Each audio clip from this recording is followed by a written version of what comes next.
राम राम राम राम राम राम राम राम। वंशे विभूषित करान्नवनीरदाभात् पीताम्बरात् धरुणबिम्ब फलाधरोषात् पूर्णेन्दु सुंदर मुखादर बिंद नेत्रात् कृष्णात् परम किमपि तत्त्वमहं न जाने। वसुदेव सुतं देवं कंसचाणूरमर्दनं देवकी परमानंदं कृष्णं वंदे जगद्गुरुं कृष्णं वंदे। पारलौकिक दुनिया के सफ़र में राम जी को सुनने और देखने वाले समस्त सज्जनों को राम राम नमस्कार। सज्जनों, जैसा कि मैंने पिछले वीडियो में ये चर्चा करी थी कि अगर आप पशु पक्षी घर में रखने के शौकीन हैं, मेहरबानी करके कृपा करके मेरा आपसे निवेदन है कि किसी भी प्रकार के पंछी को आप पिंजड़े में कैद करके न रखें। आप एक भयानक पाप करते हैं जो आपको तुरंत नहीं दिखाई देता, जिसके परिणाम हर तरह से घातक होते हैं। आप माने ना माने वो तो आपकी मर्जी है, मगर शास्त्रों द्वारा प्रमाणित बात है। जैसा कि मैं पहले कई वीडियोज़ में बता चुका हूँ कि मैं 3 चीज़ों का प्रचारक हूँ। श्री गीता जी का प्रचार करता हूँ कि समाज में लोग ज़्यादा से ज़्यादा गीता जी को पढ़ें। दूसरा, गर्भस्थ शिशु रक्षा, कि जो बच्चा आपके घर में आने वाला है, इस जगत में आके वो पता नहीं कितना बड़ा काम करेगा। मेहरबानी करके कृपा करके एहसान करके उसको गर्भ में न मारें। सन 2001 से मैं इसका प्रचार कर रहा हूँ। तीसरा, लोग गौ रक्षा बहुत कहते हैं, करना भी चाहिए, मगर मैं पशुधन रक्षा की बात करता हूँ। सज्जनों, गौ रक्षा के अंतर्गत पशुधन नहीं आता है, मगर पशुधन रक्षा के अंतर्गत गौ स्वतः ही आ जाती है और प्राथमिकता पर है।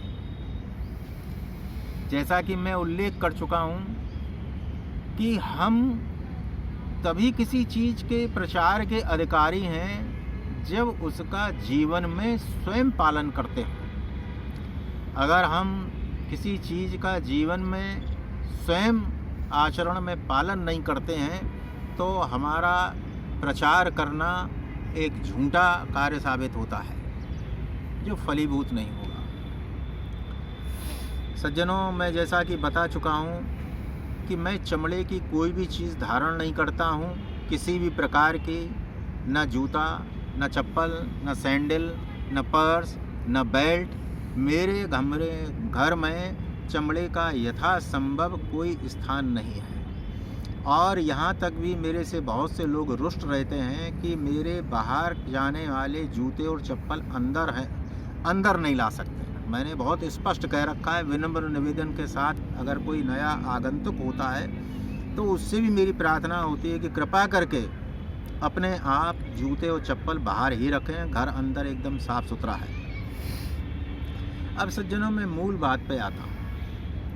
ये बात की चर्चा मैं पहले कर चुका हूँ, इसलिए अब मैं इसको यहीं समाप्त करता हूँ कि अपने घर में किसी प्रकार के पंछियों को न रखें, यथासंभव उनको उड़ा दें। अब एक आता है पशु, कुत्ता, जिसको अधिकांश लोग अपने घरों में रखते हैं और ये प्रचलन बढ़ता ही जा रहा है। मैं तो कभी कभी सुन के हैरत में रहता हूँ कि 50-50 लाख रुपए के कुत्ते लोग रखते हैं।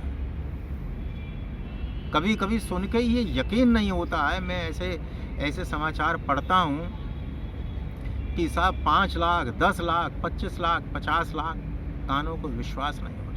उस 50 लाख में तो पता नहीं कितने और दूसरे जीवों की रक्षा हो सकती, जिनके आशीर्वाद से आपकी रक्षा होती है। खैर सज्जनों,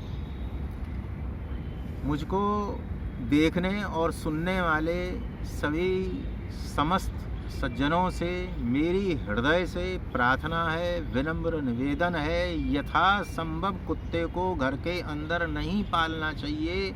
ये शास्त्रों में वर्णित है। सज्जनों, चूँकि कुछ चीज़ें मैं कहने से बचता हूँ। मैंने देखा है सुबह से जो टीवी में कार्यक्रम शुरू हो जाता है, भविष्य बताने वाले एक से एक धुरंधर लोगों को, जिनको सुनने वालों की संख्या लाखों में है, कुत्ता पालने के लिए प्रेरित करते हैं। बड़ा सुन के बड़ा कष्ट होता है, बड़ा दुख होता है कि इनको स्वयं तो ज्ञान नहीं, ये किस पाप में लोगों को धकेल रहे हैं। सज्जनों, आप किसी वास्तविक संत महात्मा या वास्तविक धर्म के जानकार जो सनातन धर्म का ज्ञान रखता हो, आप कृपा करके उससे पूछें कि क्या कुत्ता घर के अंदर रखना चाहिए। यथासंभव उनका उत्तर न में होगा। अब अगर आपकी ऐसी विकट मजबूरी ही है कि आपको अपनी रक्षा है तो कुत्ता रखना ही है, तो बहुत सारे लोग, वो कुत्ता पूरे घर में घूमता है, वो जहाँ भोजन बनना है वहाँ भी जाता है, वो आपके सोफे के ऊपर चढ़ जाता है, वो बच्चों के कमरे में भी जाता है, वो शयन करने वाले स्थान में भी जाता है। अरे आप घोर अनर्थ करते हैं अपनी ज़िंदगी के साथ, क्योंकि कुछ परिणाम आपको दिखते नहीं हैं। मैं इस पर कभी समय मिला तो चर्चा करूँगा। अभी बस मेरा आपसे यथासंभव निवेदन है कि अगर आपकी मजबूरी है कुत्ते को पालना किन्हीं कारणों से, तो कृपा करके कुत्ते को अपने घर के अंदर की परिधि से बाहर का जो प्रांगण हो, वहाँ उसके रहने खाने पीने की समुचित व्यवस्था करें। उसको कृपा करके, मेहरबानी करके, जो आपके रहने योग्य स्थान है घर के अंदर का, जहाँ से घर के अंदर शुरू होता है, उसमें उसको कतई प्रवेश न करने दें। मैं सज्जनों आपको एक उदाहरण दे सकता हूँ। आपके इर्द गिर्द कोई भी मुस्लिम परिवार हो, आप पता कर लें, गरीब अनपढ़ से लेके और बहुत पढ़े लिखे और अमीर मुस्लिम परिवार में आपने बहुत कुछ देखा होगा, मगर आप उनको कुत्ता पालते नहीं देखेंगे। क्या कारण है? कहीं ना कहीं आप इस पर विचार करिएगा। कहीं ना कहीं कोई कारण है कि आखिर कुत्ता क्यों नहीं पालते। मेरी बात पे आप एक सर्वेक्षण करके देखिए।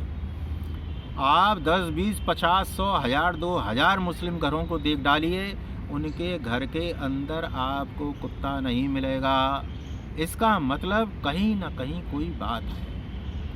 हमारे शास्त्रों ने तो बहुत बहुत कुछ कहा है, मगर हमारे शास्त्रों का मोटा मोटा बहुत सारा ज्ञान दूसरे वो लोग भी पालन कर रहे हैं या मान रहे हैं, जो सनातन धर्म का मजाक उड़ाते हैं। इसलिए मुझको देखने वाले सभी सज्जनों से मेरा हृदय से एक विनम्र निवेदन है कि अगर आपने रक्षा हेतु कुत्ते को नहीं पाला है, सिर्फ दिखावे के हेतु पाला है, तो यथासंभव कुत्ते को किसी ऐसे स्थान पे ले जाके दे दें जहां उसकी समुचित देखभाल और उसके जीवन का प्रबंध हो सके।